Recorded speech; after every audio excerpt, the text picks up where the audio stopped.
Official weight 191 pounds for Kelvin Gastelum. All right, so Kelvin Gastelum just won at UFC Noche after missing weight for the 5th time by 5 pounds. And if you want me to be honest, he's technically missed weight 6 times if you count his canceled fight with Donald Cerrone, which I absolutely do. And even though he did look good in his win against Dustin Stoltzfus, I can't help but wonder how much of an advantage he had having not cut the extra 5 pounds. But the part that irritates me the most about all of this is that he couldn't make the middleweight limit. Like, yeah, he's officially missed weight 4 times at welterweight, which is terrible in and of itself, but the UFC has forced him to 185 twice now because they don't trust him to make 170, and now he shows that he can't even make middleweight either. And as a result of clearly not even trying to make the weight, Kelvin's been ridiculed by other figures in the MMA community, which is understandable seeing how this guy's completely thrown away what should have been a much more respectable career. And yeah, in this video I'm going to be talking about all this and more. But first, let's talk about the fight. I thought it was a pretty clear 2-1 for Kelvin, and it's really not even hard for me to see an argument that he won a 3-0 shutout. His hands are still very slick, and the combinations that he knocked down Stoltzfus with in the second round were fucking beautiful. He's always been pretty elite at standing and striking distance, taking minimal damage, and landing his own bombs, and this is one of those fights that really let him shine. Given Stoltzfus is a journeyman, but it was still a good showcase of the skills that put Kelvin on the map, and even though it does seem as though the miles are starting to catch up with him a little bit, like I think he's noticeably slower than he used to be even at middleweight. Also, I feel like his stereotypical granite Mexican chin isn't quite as strong. Like I feel like he gets wobbled a little easier than he did before, but it was still a really solid showing from him. I do agree that Kelvin's fallen to gatekeeper status, but as far as gatekeepers go, he's one of the most dangerous in the entire UFC. I like Kelvin a lot. He is a good fighter, and to the best of my memory, the only boring fight that he's been in was against Darren Till. In terms of performances, he is very consistent. But honestly, this fight, along with the 4, technically 5 other times that he's failed to make weight, are such a stain on his legacy. It is crazy to me that he is a 5'9" dude that stepped onto the scale at 191 pounds. It's unprofessional, it's lazy, and it feels a bit like cheating that he didn't even make the minimum level of effort in order to provide an even playing field to his opponent. Has it been tougher as you've gotten older to just get that road work in and to work as hard as you did in your early 20s? Yeah, well, I mean, definitely if you get, you set yourself pretty comfortably in a nice little house with silk sheets, yeah, it's hard to get up in the morning, but if you have a clear objective of what you want to do and what you want to accomplish, then it's easy to get up in the morning. It's easy to get up out of bed. Mind you, Kelvin did this interview during fight week where I'm like 99% sure he had to have known he wasn't going to make weight. I don't doubt that he enjoys training, and he's clearly putting in the work, seeing as his cardio's never really been an issue for him, but an integral part of the process to being a professional fighter is managing your diet. The irony of him saying it's easy to get up in the morning and to get out of bed when it's clear as day that it's hard for him to stay disciplined with his weight. Kelvin has had 25 fights with the UFC. That means he has missed weight in 1/5 of them. That is completely unacceptable. Most guys go their entire UFC careers without missing weight. Just look at Jim Miller. He's had like 46 UFC fights dating all the way back to 1934, and he's never missed weight once. The fact that Kelvin's missed weight 5 times is diabolical. And I can be wrong about this, and feel free to correct me if I am, but I'm pretty sure that Kelvin is tied for the most weight misses in UFC history with John Lineker. It is such a damn shame to watch this guy squander his career, not because he's lacking talent or work ethic, but because he can't put down the fucking fork. So when you wake up and you're either sore or unmotivated, what triggers you to go, nope, I got to do it, and you put the feet on the floor and get started? Yeah, well, the feeling or the thought of failure, of not achieving what you want to do, is what gets you up out of bed, right? The feeling of failure is greater than that, than your motivation or whatever you may have, or you think you may not have. I think the fear of failure or not achieving what you want to achieve is greater than any of all that. Dog, you are failing now. You have been failing. I can forgive 1, even 2 weight misses because shit happens, but 5 is ridiculous. He missed weight against Nico Musaka by 1.75 pounds, then weighted 9 pounds over against Tyron Woodley and still lost. He again weighed in 1.75 pounds over when he fought Johnny Hendricks, and then in 2016, he had to pull out from UFC 205 because according to Dana, he was 10 pounds over the welterweight limit and then was banned from fighting at 170 ever again. So when did you have word? Not until you got off the scale? Yeah, I was literally sitting back there. I had no idea, because if had I known, I would have just blown weight too. So yeah. Right. So the storyline is that if you had known, you could have just gained some weight so that you guys could have met in the middle. Correct. Yeah.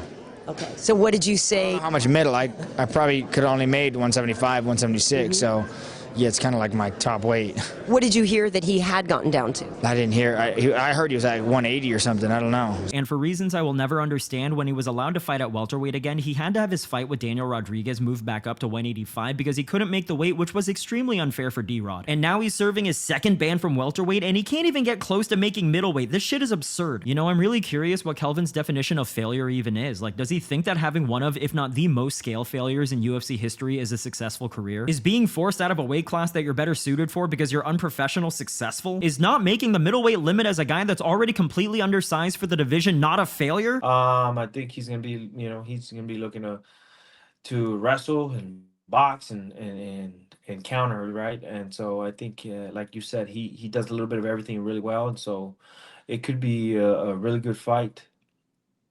Maybe even fight of the night, man.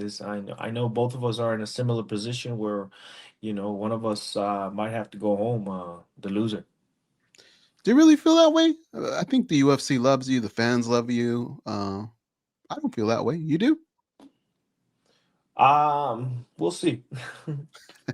Look, this might be my inner conspiracy theorist talking here, but I can't help but wonder if Kelvin purposely blew weight so that he could have a distinct advantage in a fight that takes place during a very precarious moment in his career. I think Kelvin's a great fighter, but the fact is he walked into this fight 3-7 since 2019, and if he did in fact lose this one, I think there's a very real likelihood that the UFC would have cut him. And let me say this, he should be very grateful that he ended up winning against Stoltzfus this weekend, because if he missed weight and then lost, we'd for sure be seeing the news of him getting fired. But the thing is, even with the win, I'm not sure if he's safe. Like, sure, he won an exciting fight and all, but there's a part of me that's still wondering if the UFC is going to be so sick of his bullshit that they get rid of him anyway. I mean, I'm hoping that they don't, because I really like to watch the guy fight, but I'd hardly say that his position in the UFC is secure right now. He's so damn unreliable. For a guy that says that he still thinks he can be a champion, how could the UFC be at all confident in giving this guy a title shot when there have been so many cases of him not being able to make weight? This guy could win his next 10 fights by first round knockout, and I am positive that the UFC would be reluctant to let him fight for the title because they would be doubtful and if he'd actually be able to step on the scale at the proper weight, rightfully so, I might add. It is insane to me that even though he's a member of the UFC Hall of Fame now, the first thing that comes to mind whenever Kelvin's brought up is how unprofessional he is. This is the same guy that uploaded a YouTube video called Missing Weight with Kelvin Gastelum 1 month before his fight with D-Rod, where it's just him eating tacos. Not only that, check out what he says here when he was asked about it during this past fight week. Missing weight with Kelvin. Are we bringing it back? We ain't gonna make weight, we're gonna miss the weight. Yes. Dude, the episode was really good. Kelvin, buddy, for your own good, never upload another one of these videos to your channel ever again. The fact that he even said that this series was going to return, all the while knowing he wasn't going to make weight for UFC Noche, is next level stupidity. I kinda think that's the worst part about all of this. Like, he appeared in front of the cameras throughout fight week with a big smile on his face, acting like everything is good. Then on Friday, he stepped onto the scale with his shirt on like he's a fat guy in the public pool. It is a slap in the face. Mind you, I'm saying that it's a slap in the face to his opponent. At least in his fights with D-Rod and I guess Donald Cerrone, he had the basic decency to let them know beforehand that he was gonna miss weight, but this time around he kept it hidden. It just feels a bit slimy, and personally, I feel like Kelvin should have been made to give up at least 50% of his pay instead of 35%. And as you could probably imagine, the community reaction to Kelvin stepping onto the scale overweight has been deservedly brutal. Of course, you have fans making fun of him, that's to be expected, but even other fighters have started calling him out for his nonsense. And this dude's also a welterweight. Like, he still says he wants to fight at welterweight.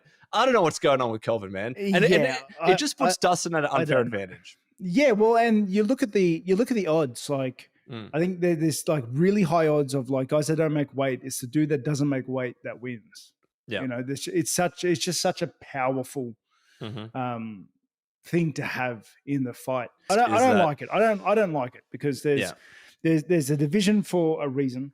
There's weight limits for a reason. If we're just gonna do whatever we want, then what are we doing?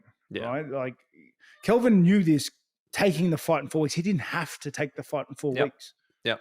You know, he knew this. I feel bad for Dustin. Like, yeah. Apart from Bobby Knuckles, you have guys like Derek Brunson making fun of him, Bilal Muhammad clowned him a couple of times, and Paulo Costa jumped in as well. Moreover, nutritionist Mike Dolce took to Instagram and basically expressed disappointment and confusion when it comes to Kelvin's weight issues, but at the same time, he's still supporting him. I've said this about Michael Chandler, and the same applies to Kelvin. It's one thing for internet nerds like me to make fun of you and criticize you, but when your own peers start dunking on you, that means you really fucked up. Cutting weight definitely sucks, but he literally signed up for this. And it might sound messed up, but I'm personally glad that fighters haven't been holding back when it comes to calling calling him out because they know better than anyone else what the process is like, and they're holding him accountable for his lack of discipline. The saddest part is, I agree with Mike Dolce when he says that Kelvin could have been a champion. If he stayed focused and dedicated to every aspect of the pro fighter lifestyle, I really think he had a good shot at being welterweight champion. But instead of holding himself accountable and making the right decisions in one key aspect of the equation, he spent his prime years fighting guys he had no business fighting, and even then he still did pretty damn well. He almost beat Israel Adesanya for the interim middleweight title. And of course, Kelvin being addicted to tacos is better than John Jones being a habitual felon, but it's still disappointing to see this guy who was so skillful throw away a great career because he couldn't say no to authentic Mexican food. But to be fair, Mexican food is pretty fire. It's definitely a top 3 cuisine in my opinion. Anyways, that is the video for today. Definitely let me know your thoughts on Kelvin's 5th, but really 6th weight miss. Do you think Kelvin should be cut from the UFC? As always, if you like the video, and if you haven't subscribed to the channel yet, please do so. I appreciate you for watching, and I'll see you on the next one. Bye. I love this kid. He's such a great fighter. I love how first of all, he goes in with a kid like Marquardt and stands right in the pocket with him and exchanges. His stand-up looked great tonight, but I don't believe he can make 170. I honestly don't believe he can make 170. He's done nothing to prove that he can make 170 pounds. And when he doesn't make 170 pounds, A, it's dangerous, and B, it screws a lot of things up around here. He's going to have to get serious and get a nutritionist. You know, he did nothing to show in this fight here that he had to cut to make 85, and he came in right on the nose. You know, so I am the furthest from confident that he is capable of making 170. No matter how much I like him or how much he says he can do it, I don't believe it.